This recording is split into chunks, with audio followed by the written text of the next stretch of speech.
Hello, this is Prince of Somnia, and welcome back to more Let's Play Dragon Quest VI. Today begins the last recording session of this Let's Play, because my own hubris is about to bite me in the ass, and I have 6 days to finish this entire Let's Play. Last time, we went to Sorceria after taking down Gracos, and got ourselves Magic Burst. And in this episode, we're going to look for the last of the... Where's Thin Air? For the last of the legendary gear that we have yet to find. Being the legendary shield. Now, I mentioned, I think, in the last episode, that I would be handling some off-screen grinding, and I went ahead and did all of that. Rex is now a mastered hero, so he's basically going to be done with grinding out job levels from here on out. So is most of the party, to be honest. Carver mastered Paladin. He's working on Gladiator, not so much because I actually care about the abilities Gladiator gives him, but because Gladiator actually benefits him stat-wise the most. It has a lot of strength, and then a lot of resilience, and it doesn't have much agility at all, but we're using Hela's armor, so agility doesn't actually matter for Carver. Amos mastered Paladin. He's done learning jobs for the rest of the game. Millie started Sage after mastering Mage and Priest. I didn't actually get any levels for her. I basically ended my grinding right after she finished Priest because I wanted to get on with my life. But she'll continue to work on Sage from here on out, basically. Once she masters that, that'll be the end of her job leveling, and Navan and Ashlyn haven't changed at all. If you plan on doing Slimopolis, Gawain should probably be working on Paladin right about now for the defensive abilities. And Thin Air. But anyway, there is a cave right near where Amor is, if you sail around this little peninsula-looking thing. And if we head in here, we'll be in the Cryptic Catacombs. This place is wildly different between versions. The DS version has basically a totally different layout than the Super Nintendo version, but since I'm doing the DS version, that's the one I'm going to show you. So in this room, we want to go north. And let's see. This T-shaped room here, there's 2 different paths we can go to. I'm going to go this way first because it leads to treasure faster. There will be a Seed of Resilience, and 1,900 gold coins, and some enemies.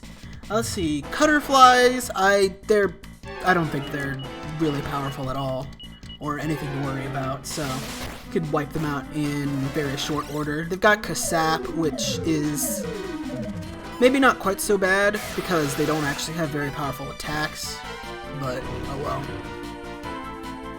Like a lot of flying enemies, they tend to have like enough evasion to avoid some of your nastier abilities, but it's nothing I can't get past without spamming. But anyway, heading back out doesn't actually take you to the room we were just in, that T room. It takes you back to this little plus-shaped room. Future Me in editing might actually put this map that I'm using in the video itself just to help you out. I got this map, by the way, off of Strategy Wiki, like where I got most of my notes for this Let's Play. I haven't been linking it because that's too much effort, but that's where I got my info from. Now, let's see, this is a separate plus-shaped room than the one we were just in, and if we go south from here, we get a room containing Mini Medal number 79. Awesome. Unfortunately, that'll take us back to the first plus-shaped room. So let's head north, and then east, and then north again, to reach the second T-shaped room. Let's see. Alright, going east is a dead end, so we're gonna go west. And from here, for the third plus-shaped room, we're gonna go south. And that leads us to a place where we could take the stairs down. Awesome. If you went east from the second T-shaped room, going west, it would lead you to a third T-shaped room. If you went west from that, you would be led back to the room where we got the Seed of Resilience. And if you went down, you would go back to the starting room. And if you went east, you would just loop back to the other side of that very same room. And that's no good. But yeah, that's the first floor of the Cryptic Catacombs. It's very mazy, but otherwise, it's not too difficult to deal with. The second floor is also mazy, but it's one room, or not one room, but... well, there's less rooms and less samey rooms and more like a traditional maze, so... unfortunately, that also means there are more enemies for us to worry about, and we ran into like 3 of the really nasty ones all at once. Or, well, 2 of the nasty ones anyway.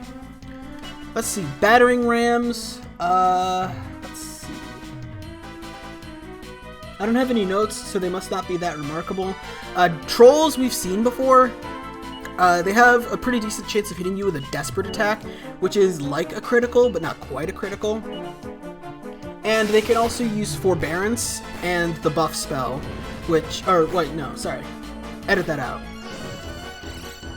They can also shove you out of the combat. It's not like Bazoom, but it will remove you from this combat, so that's very unideal. Let's see, apparently the battering rams are immune to thin air, so... there we go. Dealing with the trolls, the easiest way is to just use Forbearance and then cast buff on your Forebearer. At this point, Carver and Amos both know Forbearance. Uh-oh. So we got another new enemy here, Borkers. These guys can do a straight-up critical hit against you. It's a little bit different from the Desperate Attack, even though the damage multiplier is kind of the same. I'm not entirely certain about what the finer points of that are, but they exist. These guys you can kind of deal with pretty easily if you fuddle them. Although I don't think very many party members that I have right now have access to fuddle, is the not-so-great part. You can either fuddle them, fuddle dance them, or use a Lucida Shard. Although I think fuddle dance might be a little bit more useful because it hits a group of enemies. Magic Marionette, as you can kind of see, it's oh. Wow, he removed himself from the fight. The battering ram can fizzle you and is immune to a lot of or not immune, but like very resistant to a lot of the more potent all-enemy attacking abilities, so that can get a little rough. But other than that, he's not too strong.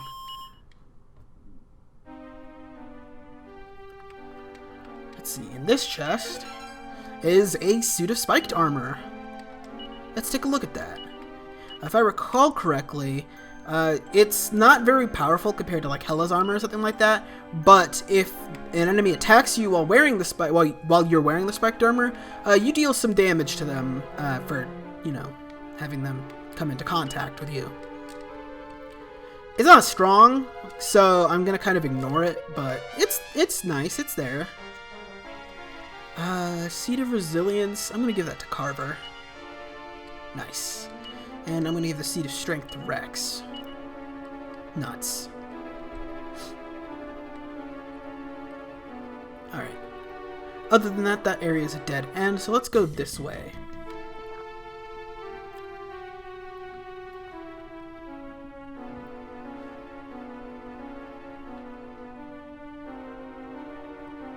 Let's see. We head up this way. Oh good, they don't even notice me. I ain't gonna fight them. It's MIDI medal number 80. Nice. There's a reward for us that we can go collect from Medford's Manor. It's not a particularly good one, but it is there.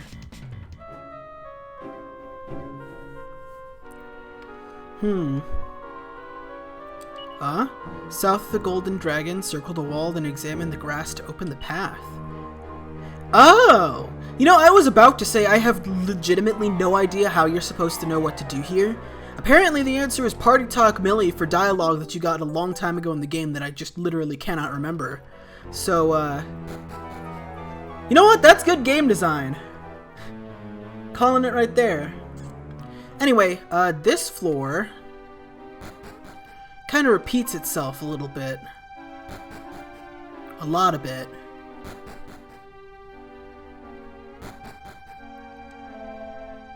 Oh, you don't say. So, I did not write this in my notes, even though I should have, but this is actually another puzzle.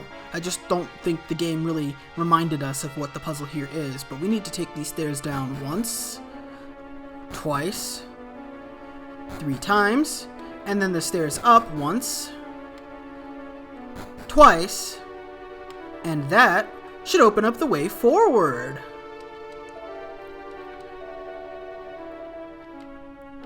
Haha! We want to go right to complete the dungeon, but we gotta go left first, so we're gonna do that first.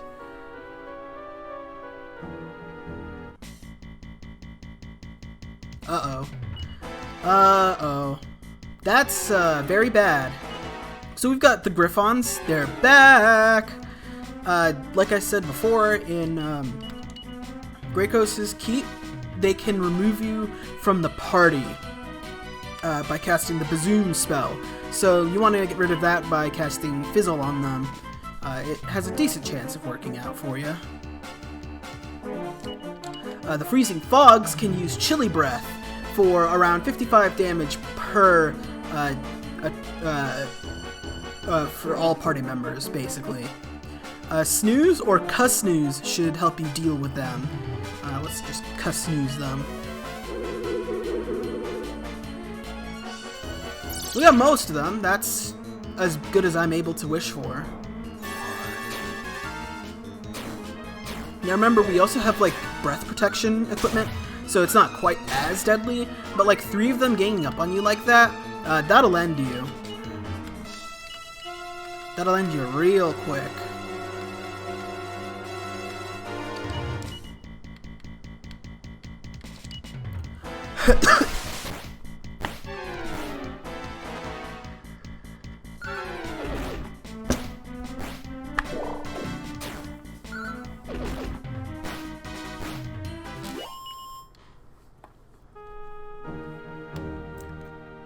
Let's see, over here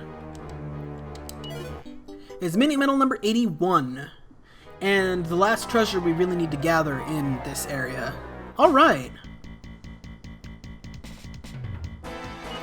And the other new enemy that I wanted to talk about, the Cure Slimes. Let's knuckle sandwich the Griffin. They're like, well, they're palette swaps of the heal slimes that we've seen earlier, except that they can cast full heal. So, yeah, you want to get rid of that as soon as possible. Unfortunately, bazooming and killing, or not bazooming, getting rid of the Griffon as fast as possible is very critical because he can bazoom us, and that's no good. Ow!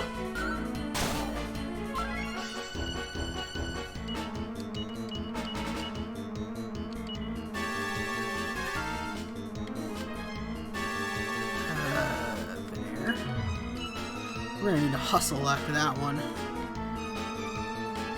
Where's Hustle Dance? Oh, it's on this page. Do the hustle!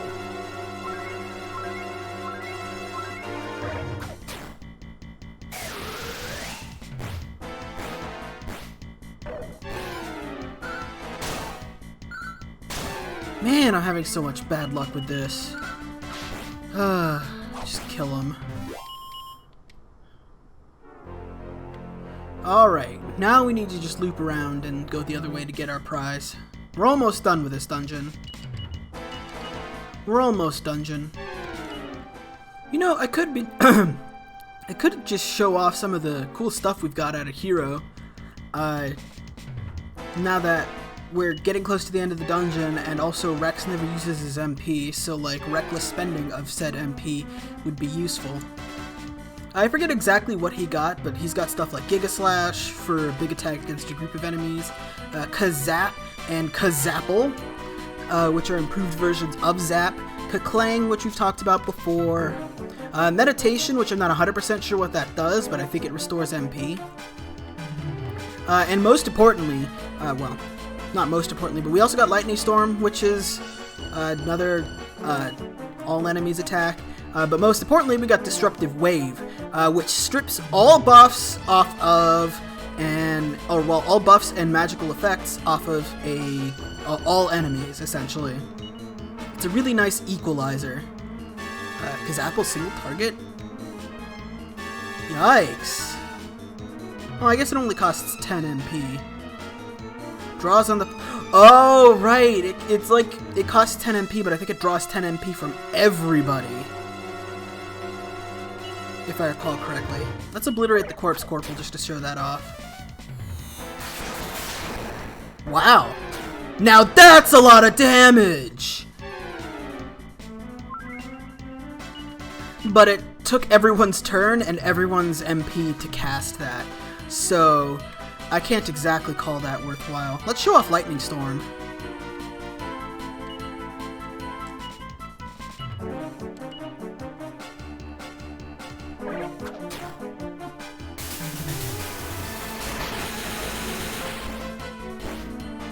Wow! Look at that damage. But it cost a ton of MP in order to just do that one move. If only there was a way I could deal more than 200 damage to all enemies in a single fight. If only. Especially without using MP, anyway. But this game wouldn't be that stupid. They would never give us an ability that overpowered.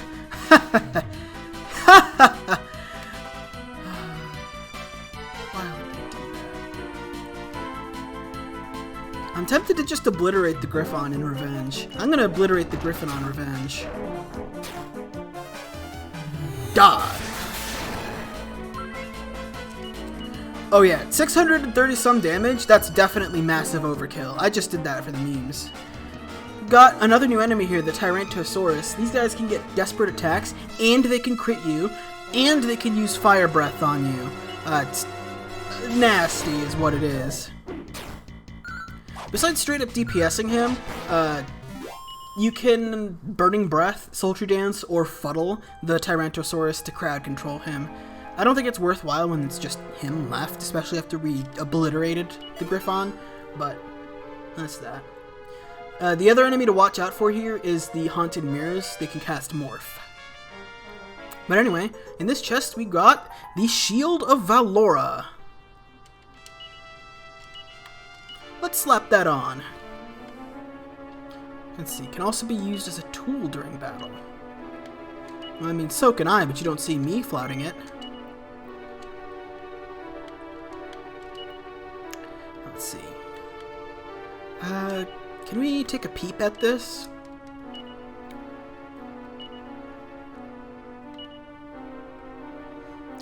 So yeah, it protects you against some magic and ice-based damage, and you can use it as an item during battle. Don't remember what it does, and it doesn't seem to be in my notes. Let me take a quick crack at the internet and see what this does. Nope. The internet is disappointing, and by the internet I mean Strategy Wiki. But anyway, let's evac the hell out of here, because we've got some stuff to pick up. That wasn't my magic menu. This is my magic menu. And this is my laboratory. Now that we've gotten our hands on the other 3 pieces of legendary equipment, you remember what Welda said way back when we handed her the legendary sword so she could reforge it? Well, now that we've gotten the other legendary pieces of equipment, let's see if she's gotten any work done since then. Her forge is not that way. It is in fact this way. And I am in fact an idiot. Sounds like she's making progress. Oh, how convenient. Ah, it's you. I just finished the job this instant. Behold, the legendary sword. It's as good as new. And now we have the true Sword of Ramius. This is a stupidly good sword. Huh? There's an inscription there, huh?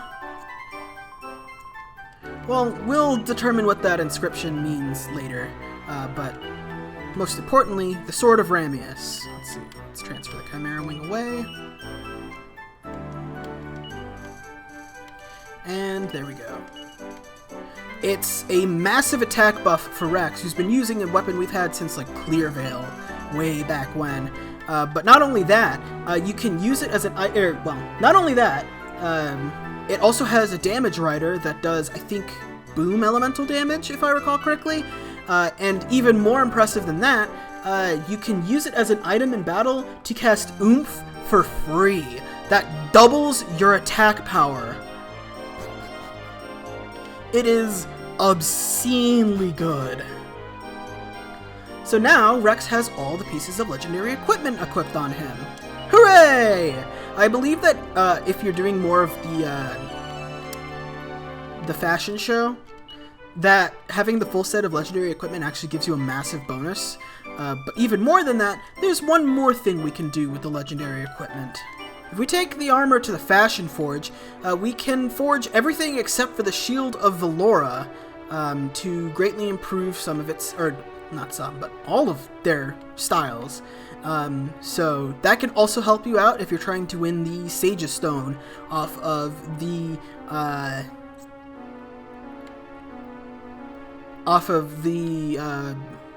fashion show. The Chateau de Sass or whatnot. You can even style the Sword of Ramius too, which is pretty cool. Unfortunately, styling these is gonna cost us 46,000 gold, which, like, we have the money, but that's like close to half of my money. So yeah, that's gonna hurt. But I'm gonna go ahead, forge the legendary armor, and in the next episode of Let's Play Dragon Quest VI, now that we have the legendary gear, it's time to take on yet another one of our foes. See you guys then!